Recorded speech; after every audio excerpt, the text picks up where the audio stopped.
the generalizations made by the most strident complementarians, but intersex, well, and again, that was a misrepresentation, but intersex people like Adrian and LGBT people, like those you might meet at the Gay Christian Network, we know them, are truly in the minority, and they are. And unfortunately, they are considered subjected to stigmatization and marginalization by religious people who refuse to share bathrooms with them. Well, wait a minute. Non-religious people. I mean, I share a bathroom with me.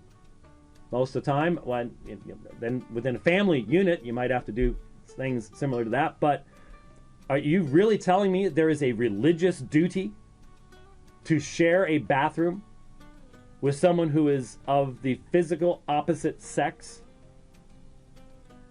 I love to see how you. Well, it's out of. That's not love. That's just dumb. That's not. Don't talk to me about love. Well, but that's where they want to be. So do sexual predators. So what? Oh, but you're saying they're all... I didn't say they're all sexual predators, but there are many who are. So there's a common sense reason why we do what we do when it comes to such things as bathrooms. There's common sense. It doesn't matter whether you're religious or not religious.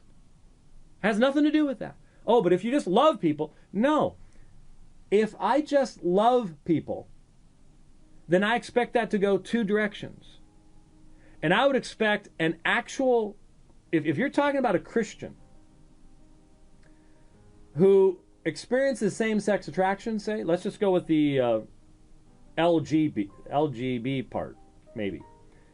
I would expect them to put themselves out as the tiny minority, so as to protect. They should know that by demanding that they can go walking into whichever bathroom they want, they are opening the door for sexual predators and damage to be done to others.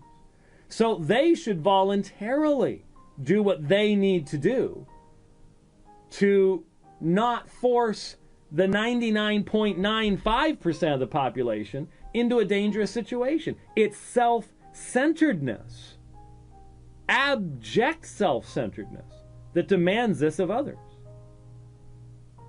Abject self-centeredness. It's demanding super rights. Didn't we see that in Houston? Didn't we see that with the Houston mayor? Super rights. We're gonna get our rights at the cost of everybody else. That's what's going on. Who mock and ridicule them and compare them to pedophiles and idolaters, and who withhold money from charities that employ them. In other words, you have to bow to the LGBT. You must shut up and bow down and embrace and celebrate, or you're a terrible, horrible Christian. You're an unloving person. That's what we're being told. Because you know what the withhold money from charities to employ them thing was. It was when a major Christian ministry with overseas work announced that they were going to change their policy in regards to allowing homosexual couples to have benefits. And we all rightly said, so much for our donations. And we rightly did that. That's not wrongly. Don't let Rachel Held Evans and the Gestapo tell us to abandon common sense and biblical morality, because that's what they're doing. That's what they're doing. They're telling us you cannot in any way, shape, or form hold to any other view than this. Christians are told that sharing civil liberties with LGBT people constitutes religious persecution. You see the spin here? I mean, it's not even semi-hidden.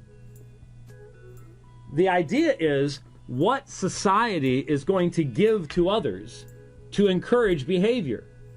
And a society that's going to encourage behavior such as homosexuality or bisexuality or transgenderism is a society that is not honoring what Jesus taught about the roles of men and women. But they don't believe that there is a teaching of Jesus about roles of men and women. That's the point.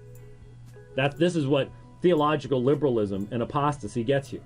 It's not just a non-Christian worldview. It ends up being an anti-Christian worldview. There's no neutrality here. Apostates don't just become neutral like they don't care. this woman is an enemy of truth, not just neutral about truth. That sexual minorities should induce a gag reflex. Remember that? You remember who said that? Remember who got in a bunch of trouble for that? Thabiti Anyabwili.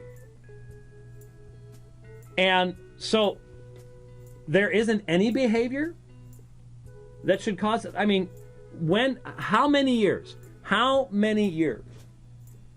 before Rachel Held Evans publishes a blog article wherein she says we should really examine our hearts about how horribly unloving we've been toward people who experience interspecies attraction?